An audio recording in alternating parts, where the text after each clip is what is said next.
Hey, what's going on, everybody? Welcome to the Breaking the Game show here on the Nothing But Net channel on Dash Radio.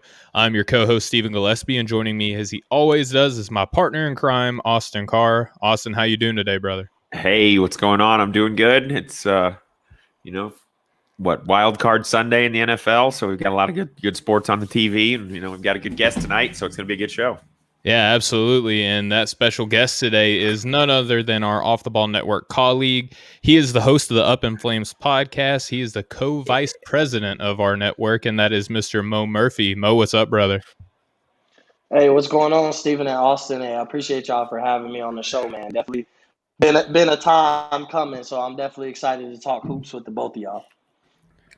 Yeah, absolutely. We're honored to have you, and we talk on the show all the time about our group chat that we have here on our show all the time. And you're a very consistent contributor, to say the least, on our group chat, and we're glad to have you here on the show. And we've tried for a little bit to have you on there, but we finally got you nailed in there, and picked a good week actually to have you on, because there's a few really big storylines that I wanted to cover. Obviously, Austin did too here on the show, right, Austin? Oh yeah, definitely. We've got a lot of big things going on in the NBA. We've got some pretty interesting topics for tonight. And spoiler alert, we're going to be giving you guys our top three in each conference. So yeah, and Austin and I, we deliberated amongst ourselves, and we kind of agreed on this based on, how we felt about the power rankings coming into the season and how the season's played out so far. But before we get into that, Austin, we want to talk about Kyrie missing time with the Brooklyn Nets. And a lot of people have felt some type of way about this. If you're on social media and you follow anything basketball related, this has been a conversation that has dominated many people's timelines. And Mo, we wanted to get your take on, one, what have you been seeing about Kyrie missing time? And then how do you look into this situation? Is this Kyrie being Kyrie again? Or do we need to kind of back off of him a little bit? Well, I don't like how when Kyrie first decided to miss time, especially it was Scoop B who really started it, where it was like he's just not playing just because. And like I don't think Kyrie, as much as we talk about him, and you hear about him negatively in the media, he's not a guy to just not play for no reason. As far as injury, mental health, it seemed like sometimes he's had an issue with that. Like after his grandfather had passed, he kind of had a hard time dealing with that. So he kind of sat a few games here and there, just wasn't feeling it. But just to say that Kyrie doesn't want to play was kind of ridiculous to me, and it raised questions. And it was, oh God, here goes Kyrie doing what we think is Kyrie stuff. But then with coming, it was was it the same night or the night after everything that happened on Capitol Hill? It was the same night. Yeah, it was same. Yeah, it was the night before that the Capitol Hill happened, and then the following game they reported that he, messaged the teammates before the game. Steve Nash came out and said, "Hey, he didn't really say anything to me at all, but he ended up missing the game the night after." Okay. Yeah, and that was the thing was, that hit a lot of people. That whole situation hit a lot of people really hard. And Stephen, as you know, with just being in the Navy, like it's like certain people can speak out on things.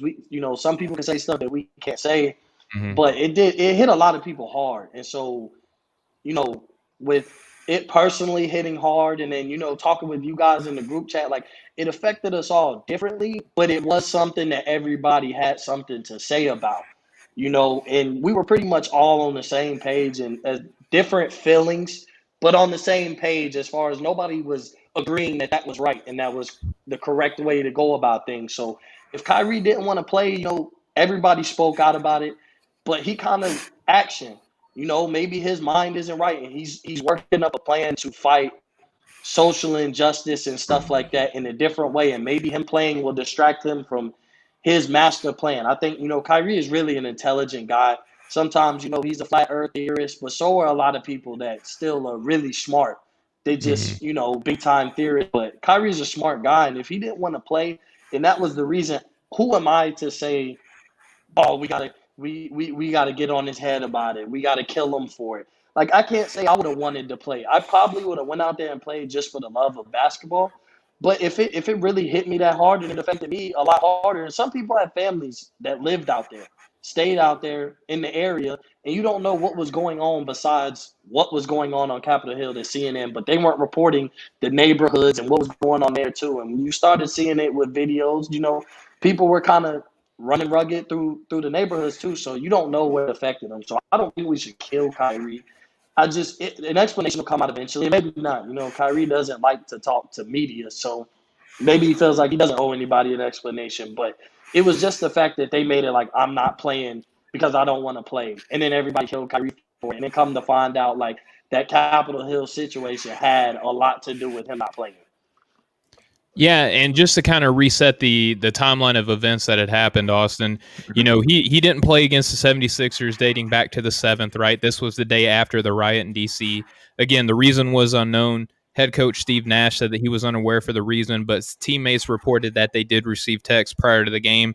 He didn't travel with his team to Memphis a few days later. There were reports from the New York Post that cited an unknown source saying that he sat out due to the riots in D.C.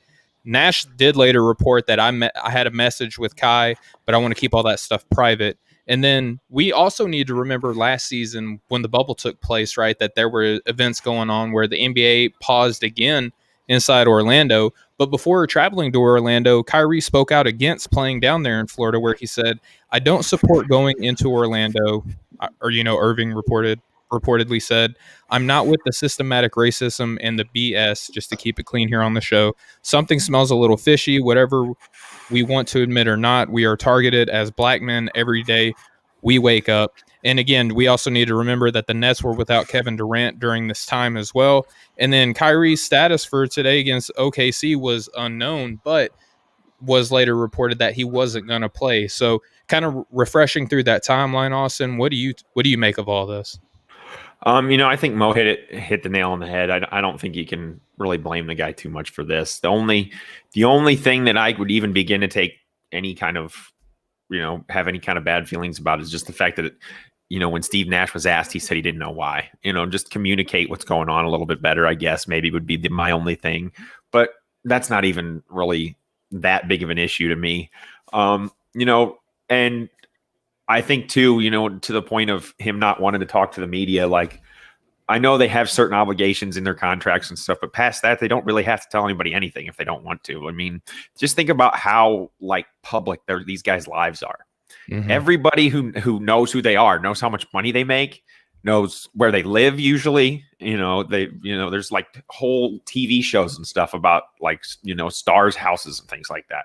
They get no real private life at all. So, I don't really blame him for being kind of skeptical of talking to the media too. I think fear of the media is kind of a big thing in America right now, to be honest.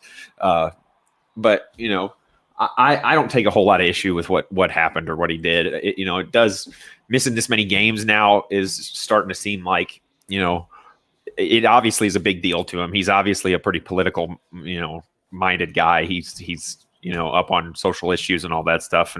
And that stuff is bigger than basketball in all reality. So this is one where I think he gets a pass for me and anybody who's really, trying to think objectively about it. This is something where, his reputation kind of precedes him, mm-hmm. and that's his own fault. But, I don't know that he did anything wrong this time. I don't think he did. Mo, anything to add to that, brother?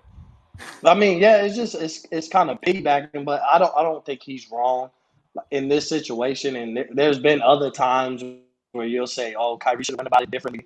And maybe there's going to be a lot of people that don't agree with Kyrie's antics. But, even with the Sage before the preseason game earlier, everybody kind of picks at Kyrie, and then you wonder why he doesn't like the media and he doesn't want to explain himself. And he's not, he kind of reminds me a little bit of Kobe Bryant.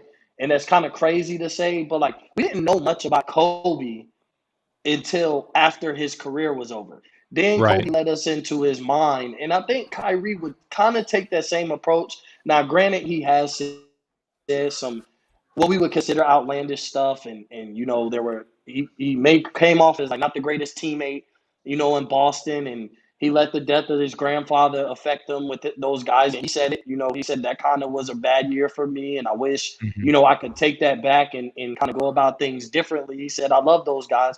But he never was a bad teammate because you seen before they played each other, when the Celtics played the Nets, it was all love from Jaylen Brown, Jason Tatum, all those guys, Marcus Yeah. Smart, and those aren't guys who are like soft guys or would come off as like real forgiving. So you would think if it's all up there, it's all up there with no hard feelings. But I just think Kyrie was kind of going to take the same approach. And like, I'm an NBA player.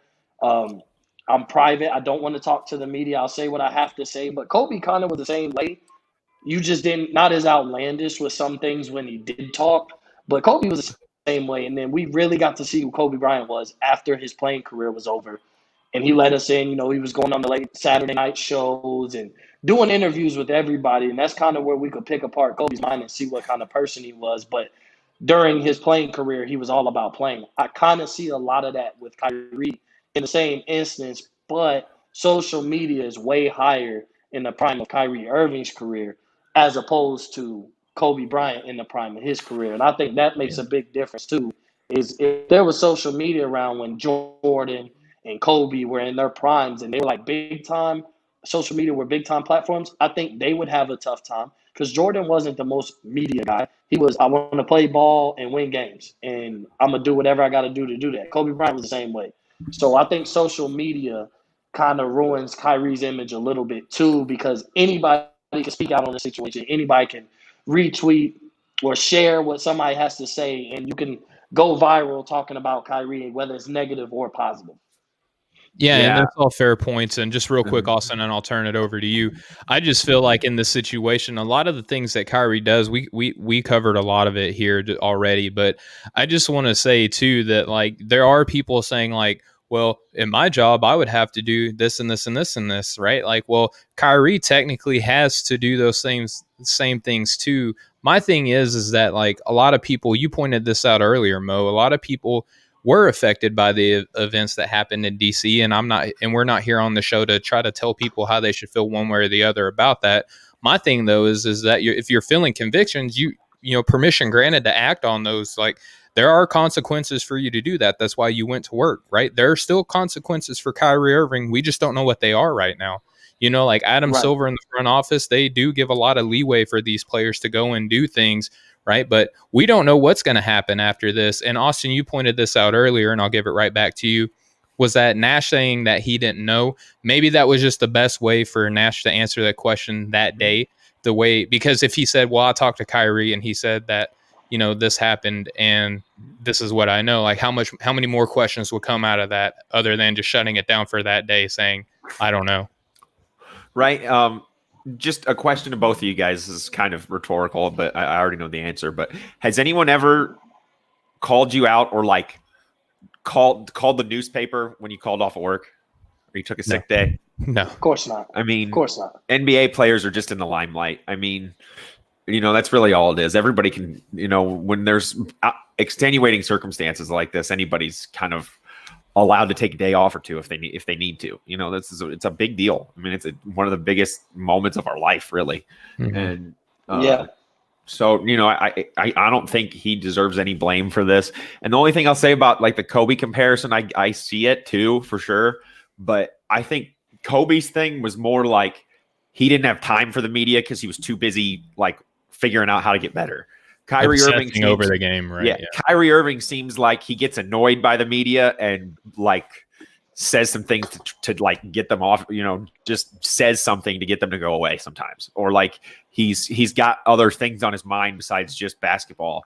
And media people try to act like that's like a sin if you're an athlete, if you think about anything but your sport. Well, Austin, just real quick, and then I'll turn this over to you, Mo, for a quick answer. He does have things on his mind other than the game of basketball, but I would say a lot of the things that he has on his mind is the reason why he isn't playing right now. Like during the hiatus, he helps, and I'm not saying that you're judging him at all. Like, and I think that was a great segue for what I wanted to say was that he helped supplement a lot of the WNBA players' play during the hiatus and during the shutdowns and things like that, right? Like he went out and he was very active for the social injustice, you know, movement that we saw this last season in the NBA and other sports as well, right? So yes, he does have his mind in other places. And, you know, again, just putting this out there for everybody listening, he has his mind in other places, but I don't think that that's necessarily a bad thing. And I think a lot of people would agree, right? Yeah, definitely. I wasn't putting it in that context at all. Right. I'm saying understand. it's definitely, his priorities to me are in the right place. And if you really think about it, how many people that are famous or that people look up to or know by their first name only or whatever are actually like that socially conscious about other people and do, pretty selfless things like that. You don't really hear a whole lot of people doing that. And usually if you do, you hear nothing but good things. And Kyrie seems to get slammed for it. And it just doesn't make sense. Yeah. What do you think, Yeah. Mo?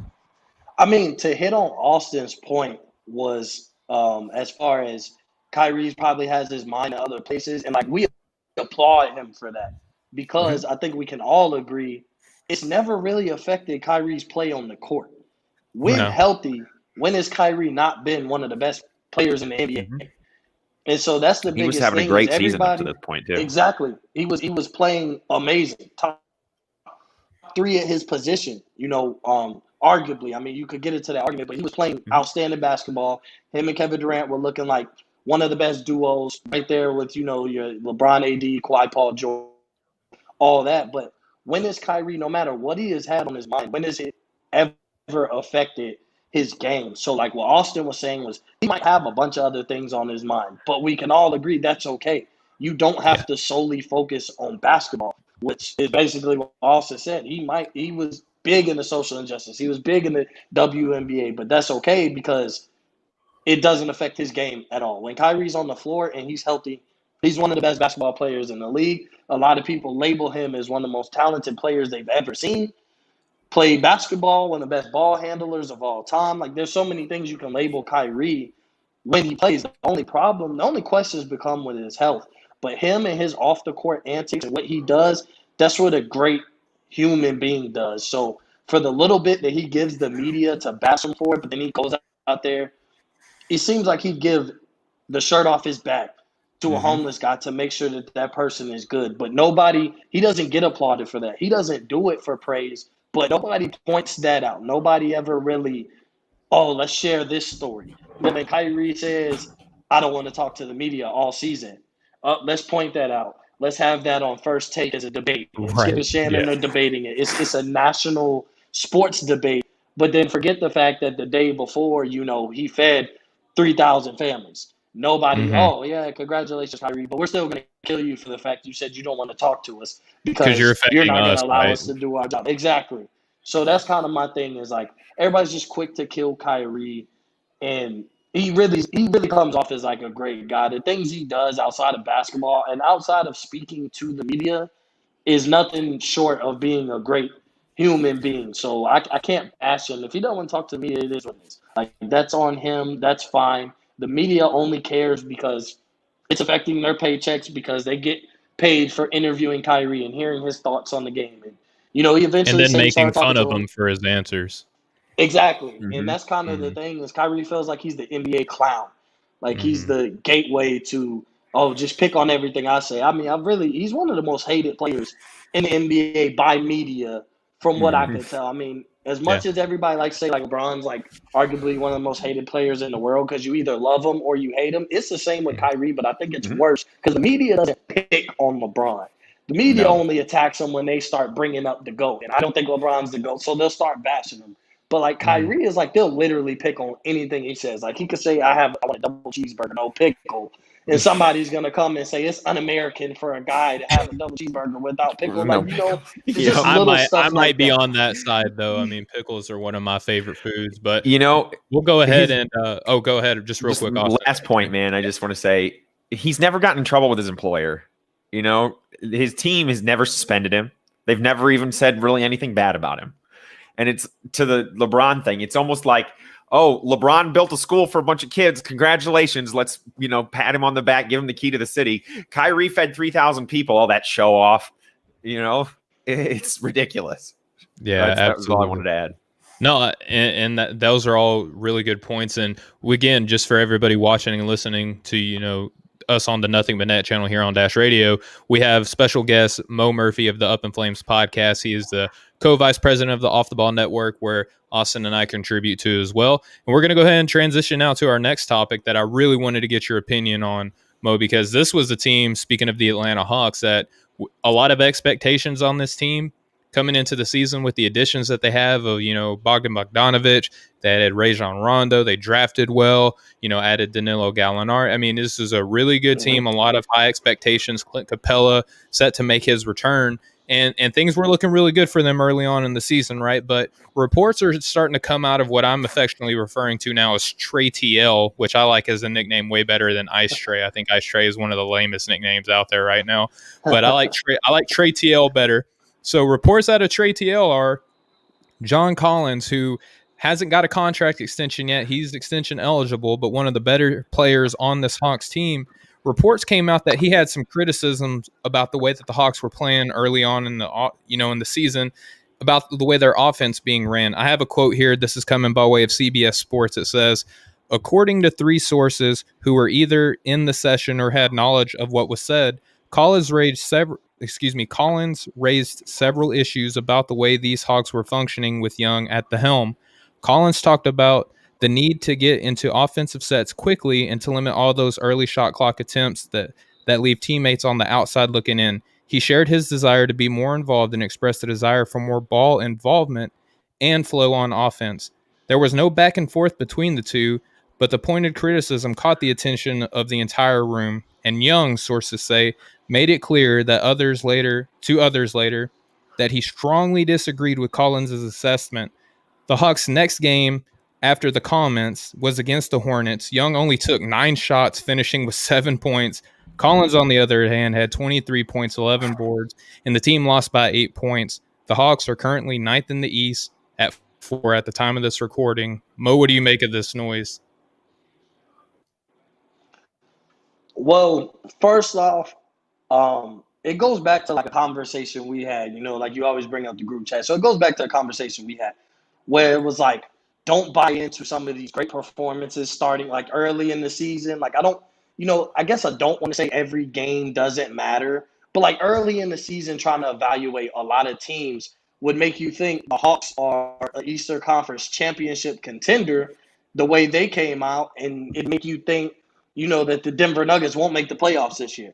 So I'm not surprised that they kind of fell off. But what did John Collins think was going to happen with all the new additions for the Atlanta Hawks? He's trying to blame it solely on Trae Young, which is easy because he's a superstar. Like, what did you think was going to happen with, the development of Cam Reddish and Hunter? You brought in Bogdanovic. You brought in Rondo. Like you said, you drafted well. You have almost a whole new team. Outside of Trae Young, Collins, and Capella, it's just a different look team. So what did you think was going to happen? Somebody was going to sacrifice with trying to figure out where all these pieces fit in, and it looked great, and it was all good. To me, I don't like what John Collins said because there was nothing said when they were winning games. When they were the 1 seed in the Eastern Conference after 4 games, nothing was said.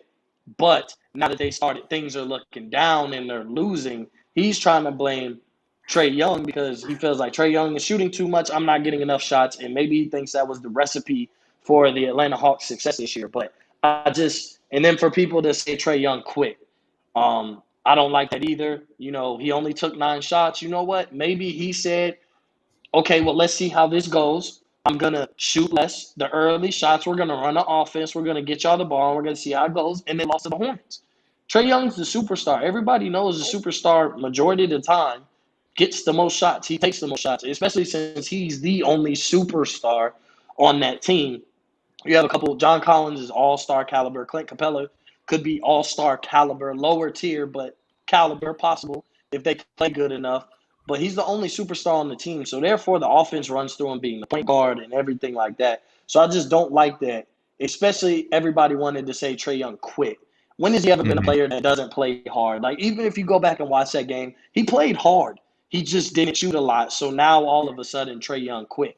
That's what I don't like about the whole situation is John Collins comes out and says this. He plays his butt off. He just doesn't take as many shots as we're used to seeing.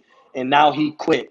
And John Collins is happy because he had, 20-plus points, 10-plus boards, and a loss to the Hornets. I mean, on the downfall of, like, the Hawks looking – they went from 1 to 9 in, like, a week and a half. Like, literally, you had 2 weeks ago, the Hawks, oh man, they're right on status quo of where we thought they were going to be. They're actually ahead of schedule.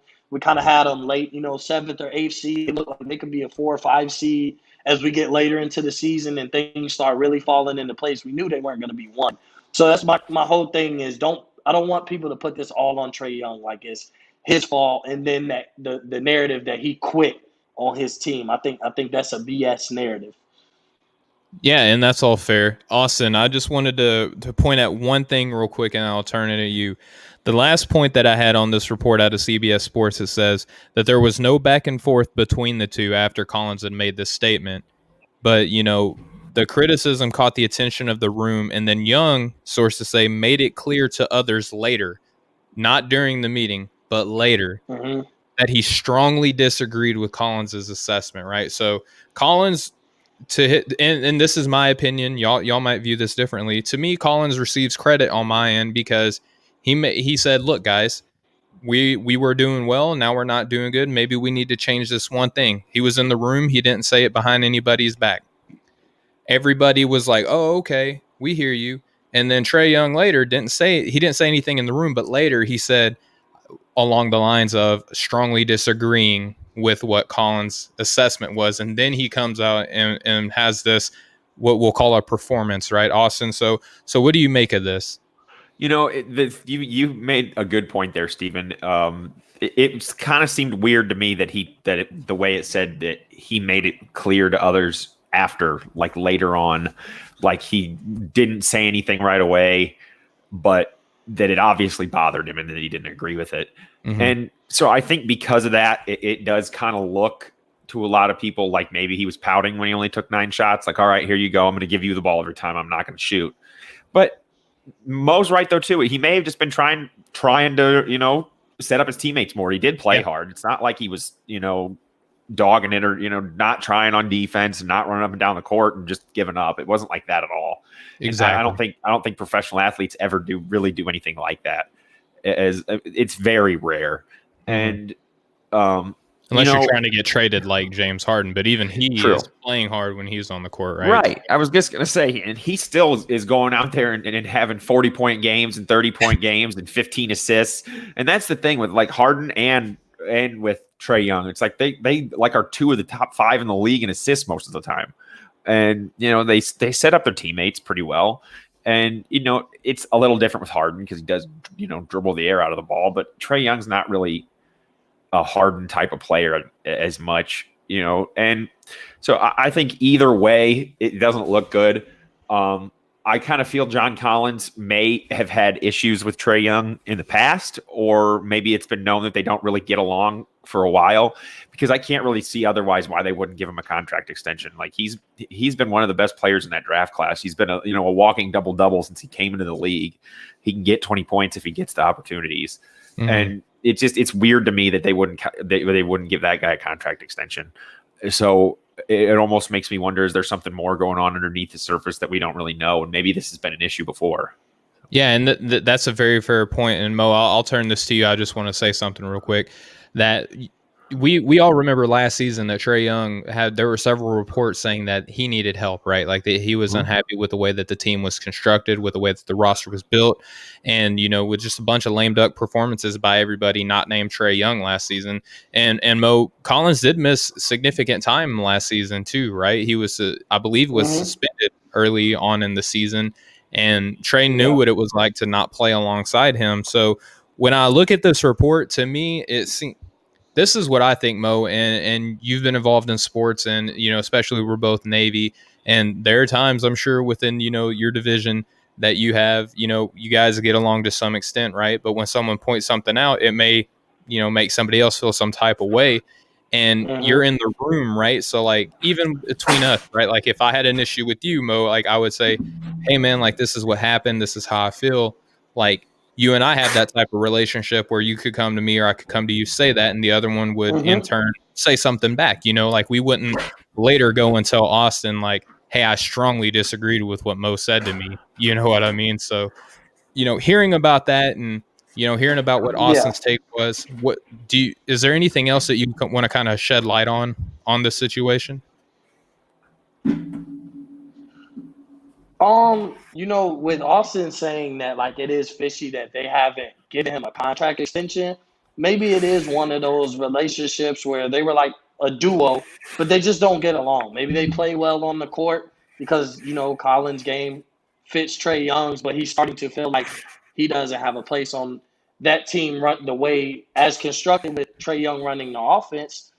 But it's a tough situation because like Trae Young is a superstar, and Mm-hmm. so I think Collins. Maybe the problem was Collins values himself a little more than what the Hawks do. I think that also could be an issue because I know they offered him. It wasn't that they didn't try to extend him. It was just the money wasn't right for him. He was looking for more. So I think maybe he has a lot higher value for himself as far as how much he's worth as a player and how much his role will make an impact on the success of the Hawks. And either that is diminishing because he didn't sign that extension. He's trying to get his money. So it could come off. He could, if you look deeper, he could be being selfish because he feels like his numbers aren't portraying the money he's asking for Mm. in that extension. And so he's upset with Trae Young because, like, Trae Young's going to get his money. We know he's a superstar. He's going to get paid the max, whatever he could get paid, the 4 years, 190 or 200 by then, who knows. But he's going to get his money where John Collins knows if there's any dip in his numbers, it's going to be another reason why. This is why we offered you 90 million over 3 years instead of 100 or whatever it is that they offer him. John Collins knows if any of my performance look like there's a dip in my performance, I'm not going to get the money I'm asking for. And therefore, I don't like the way the offense is being ran because my numbers are dipping. I don't look like a 20 and 10 guy anymore. And I'm trying to get this money. And to get this money, I have to be a 20 and 10 guy. And you guys are solely putting the ball in the hands of Trae Young. And it's not fair to me because Trae Young's, like I said, he's the superstar. He's going to get paid. You're going to do whatever you can do. You're going to give him whatever you can give him to keep him in Atlanta and keep your organization relevant. And they're on the way up by showing him, showing Trae Young that we'll put some pieces around you. We'll draft correctly. We'll build a team. We'll get some free agents. And so they're kind of building the team the right way around him. I just think with that, John Collins his role kind of falls off. That's just me personally. I think he kind of becomes the odd man out, and they may need to look at trading him because maybe with building around Trae Young, it's just not a fit. I mean, look how many forwards they got with already Mm-hmm. having John Collins, and then they have Clint Capella. And they still went and got a few forwards and drafted one where we're like, God, they kind of loaded with forwards on that team. Almost the same like Knicks situation where they're loaded with so many forwards. I think it's the same way. I know a small forward, power forward, but with having Clint Capella, I just think John Collins might end up being the odd man out on the way the Hawks are built. And he's just upset about it. He says it, I give him his respect. Steven, I didn't think of it like that. As far as he said it in the room where everybody could hear it, including Trae Young, there was no say it behind your back. And Trae Young didn't have anything to say. And so it's one of those, if you ain't have nothing to say when you had the floor to speak, why tell your teammates later on? So I do Mm-hmm. get that aspect. So he's not wrong for that. But I just think maybe his role isn't what he thought it'd be, and he's trying to get a certain amount of money. And it's not going to happen if his numbers are taking a dip. Yeah, and that was the only issue that I had between this is that Trae Young didn't say anything during that time. But you bring up a fair point, Mo. Like, is Collins could just be speaking out of selfish ambition, right, Austin? Because like if his numbers aren't right, they did, they have DeAndre Hunter, who they do play at the 4. They got Danilo Gallinari. They drafted Onyeka Okongwu to play behind, maybe even alongside Clint Capella. If he picks up those Bam Adebayo tendencies, everybody just seems to love to compare him to, right? So if all of those things happen, Cam Reddish could probably give you some small ball 4 minutes. Like there's a number of things that Atlanta can do even without Collins, and they could even trade him this season. Who knows what'll happen? But do you think Collins may have been speaking, maybe not fully to the betterment of the team, but maybe the betterment to himself? Yeah, definitely. I didn't really think about it like that until Mo brought that up. Numbers matter to these guys a lot. A lot of guys, they want to get their numbers because, like you guys said, they know that's how they're going to get their money. And anytime you're a lame duck on you're on a lame duck contract like that, where you don't have an extension ready to go, or you're playing out the last year of your contract, you hear it about coaches all the time, how hard it is to coach on one of those contracts.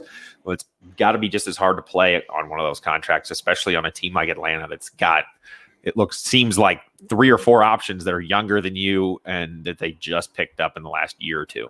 And I think Cam Reddish fits in as a 4 in the NBA really well. He's a really, really good defender. He's over a block and a steal per game each. And Hunter's, another young, really athletic, versatile guy. They just drafted Onyeka Okongwu with a 6th pick, so they're not going to move him anytime soon. And it seems like Clint Capella is their, going to be their 5. I think he fits better as a small ball 5 or just a 5 in general.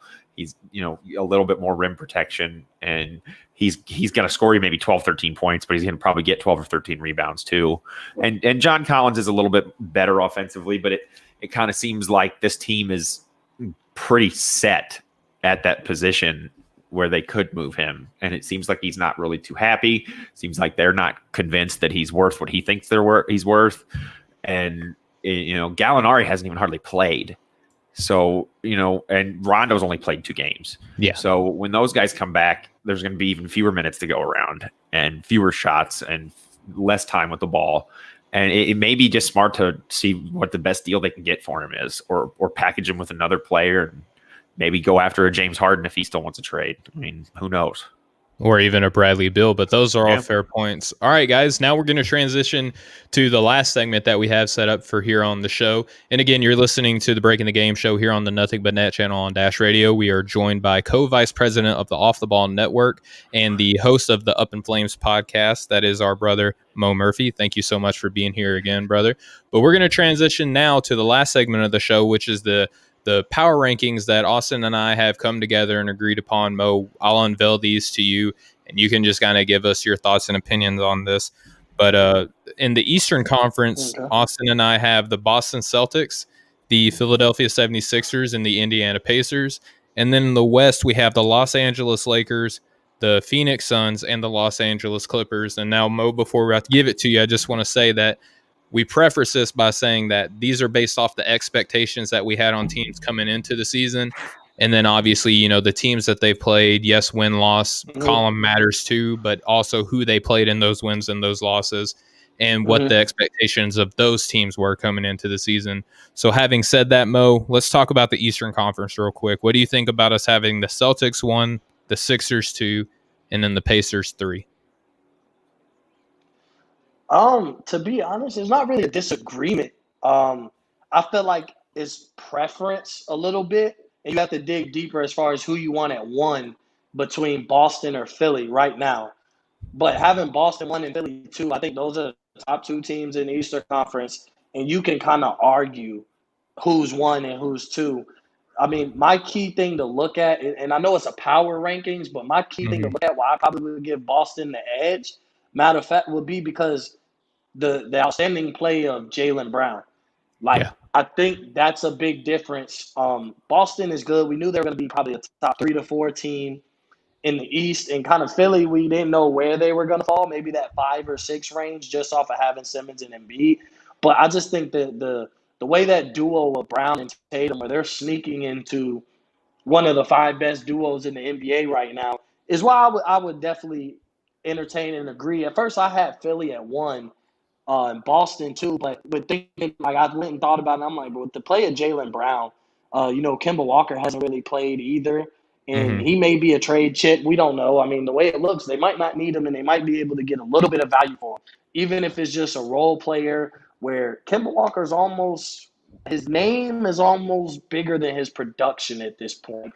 You may see Kemba Walker get traded, and a lot of guys that aren't into basketball like us will be like, man, that's all they got for Kemba Walker. But I think his name might be bigger than his production is going to give you. And you're looking at building your team around Jaylen Brown and Jason Tatum, the 2 guys that you paid for the long term. So I agree with Boston 1, Philly 2, and then the Pacers 3.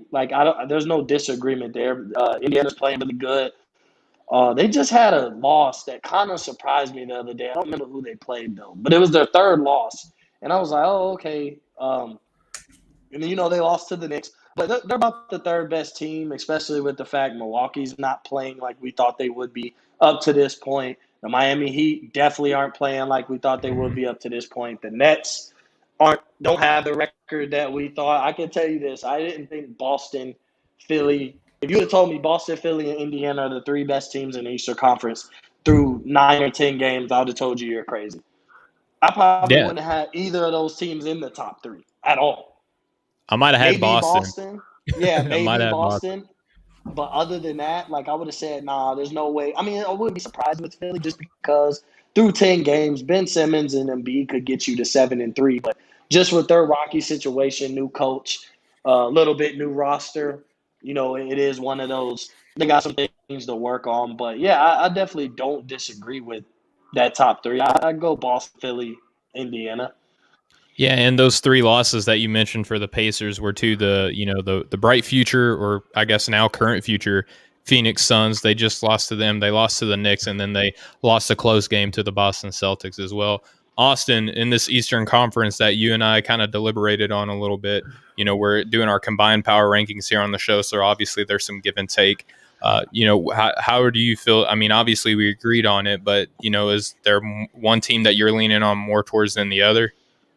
I do like the 76ers. I like the way they've been playing. I think their defense, kind of sets them apart from the rest of the NBA. There's not really a whole lot of defense that's been played so far this year. Mm-hmm. We've seen a lot of 120, 130, and even some games that teams went into the 140s, which is insane. And Philadelphia plays really strong defense when Simmons and Embiid are both out there and healthy.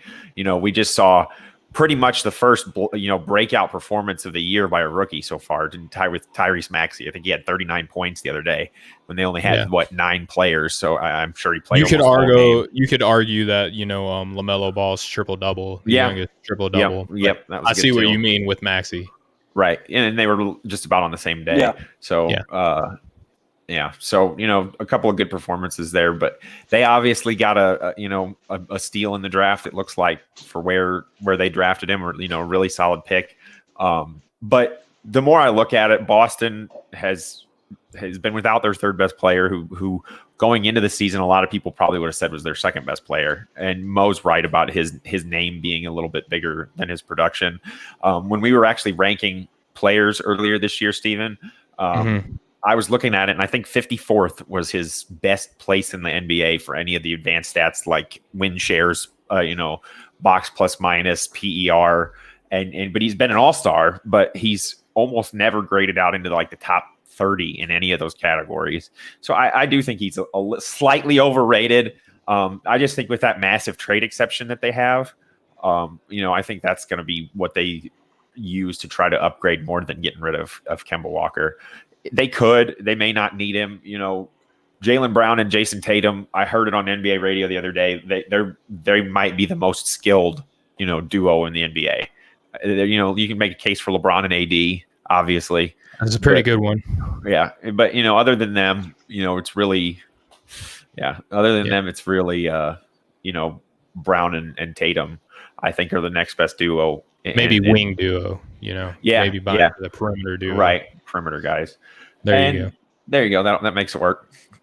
But so just I just think I like where we have those 2 teams. I originally had the 76ers just because they have a little bit better record, but Boston's not playing with one of their 3 best players, and they're still looking really good.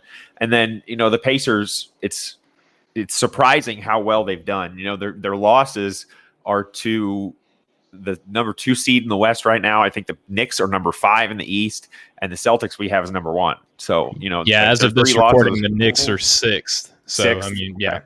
So, 3 teams that would be in the playoffs. Obviously, nobody really expected the Knicks to be there or maybe even stay there at this point. But, they've played well. I think they've got a great coach with Thibodeau.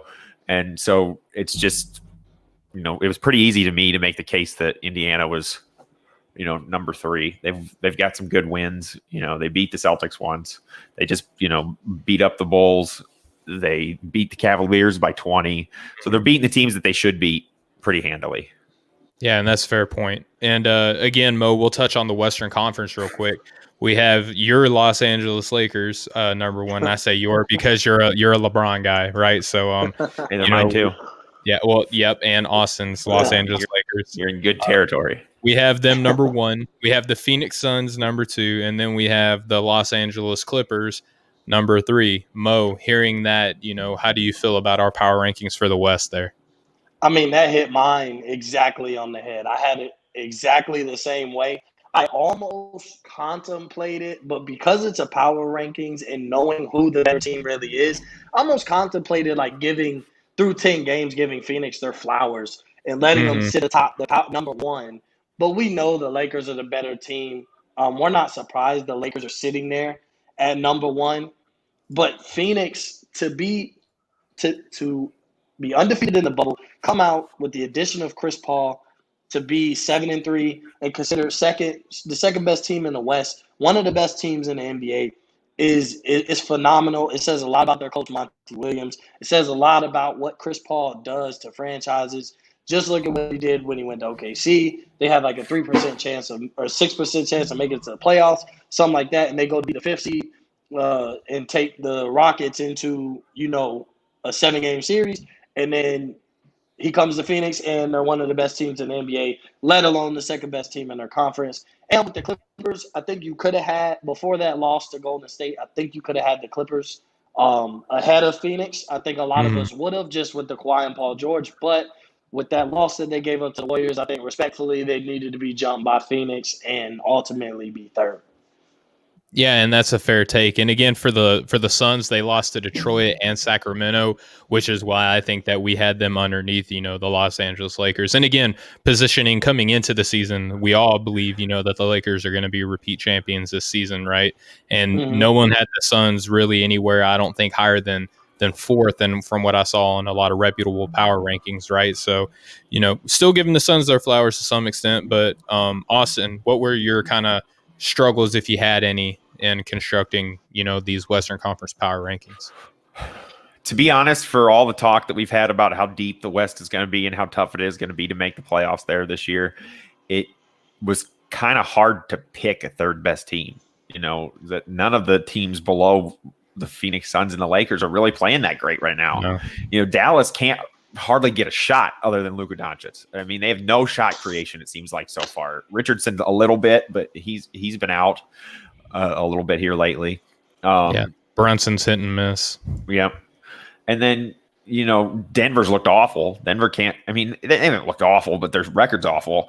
They can't guard anybody, and they've lost a lot of close games. And, sometimes the ball just doesn't bounce your way in close games like that. Like, winning close games really isn't like a skill that translates from one year to the next. It's kind of just, how things go at the end of the game sometimes.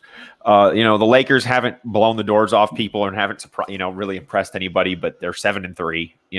They're still beating most of the teams they should. They lost to the Clippers. They lost to the Clippers twice last year too. The Clippers are good. They've got two of the top 10 or 15 guys in the league, most years. Paul George, some people argue he's not. I'm not, that high on him, but he's playing great so far this year.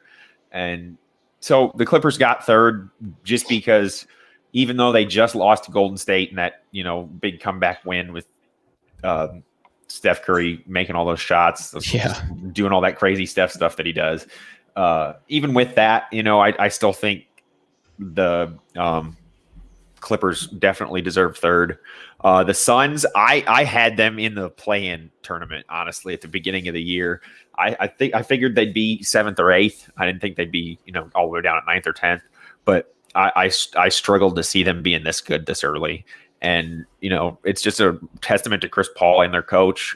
They both have really helped turn things around there. DeAndre Ayton hasn't really been significantly better from last year, which was a lot of people thought would happen because of Chris Paul. But, they're playing defense. They're winning games. They're another team that actually does play pretty good defense too. So, I was pretty solid with them as the top 2. It was just that 3rd seed was a little bit difficult for me to pick. Yeah, and I was right there with you.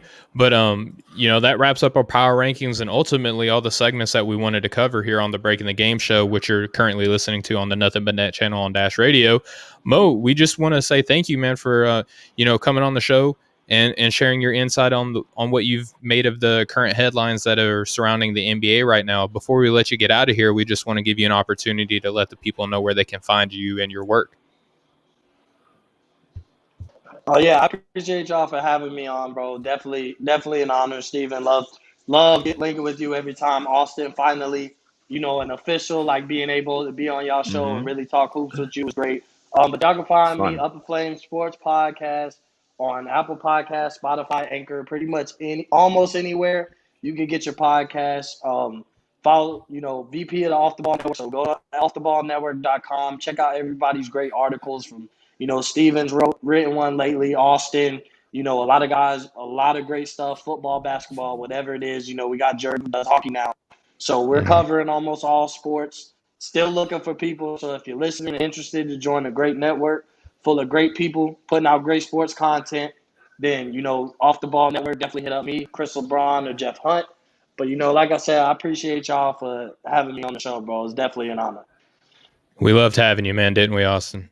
Oh yeah. It's definitely great to have you on, man. It was a lot of fun. It was nice to finally get to do a whole show with you for sure. Have to do it again, definitely. You're always welcome, as is everybody from Off the Ball. They all do a great job. So, I'm just honored to be a part of all of it and love doing this with you guys. Yeah, absolutely. Well, Austin, we got a quick minute before we close out. Do you got anything that you want to share with the people, or? I just finished my article about the Toronto Raptors. It's not a team we got to talk about today a little bit much because, we were doing the top teams and they've really struggled.